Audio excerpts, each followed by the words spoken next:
È una bella notizia, la dedichiamo a quei 2 o 3 lazzaroni che abbiamo trovato strada facendo, che dicevano che era tutta un'invenzione quella della candidatura di Cortina.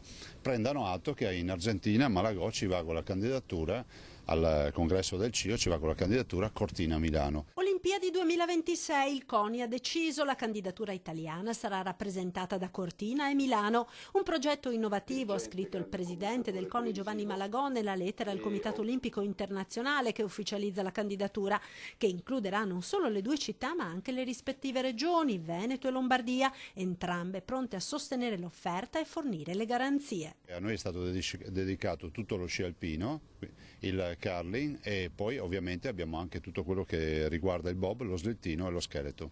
Quindi direi a pieno titolo le Dolomiti nelle Olimpiadi. Mercoledì 3 a Buenos Aires dunque il CONI presenterà la candidatura a due, con buona pace per la sindaca Appendino, che continua ad attaccare il CONI e a sottolineare come la scelta della sola Torino sarebbe stata migliore. Intanto giovedì 4 Veneto e Lombardia partono con il primo incontro a Venezia. Ci confrontiamo con Stoccolma, vi ricordo, con Erzurum in Turchia e con Calgary in Canada, quindi siamo rimasti in 4, direi che ce la possiamo giocare. Tutta aperta la partita dei finanziamenti. Se lo Stato si smarca, l'occhio è sui privati. Voglio anche ricordare che CIO, il Comitato Internazionale Olimpico, ci dà 980 milioni di euro per le Olimpiadi e quindi come potevamo rinunciare a 980 milioni se non altro per il fatto che non avevamo subito disponibili 3 o 400 milioni. Un privato non avrebbe mai fatta questa rinuncia e noi ci siamo mossi da privati a questo punto. Ottimista anche il sindaco di Cortina, Gianpietro Ghedina. Sono abbastanza convinto che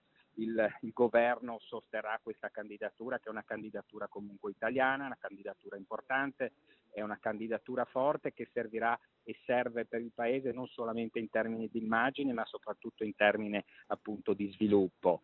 In tutto questo devo dire che comunque l'imprenditoria veneta, l'imprenditoria lombarda sicuramente hanno le spalle larghe per poter sostenere questo tipo di evento internazionale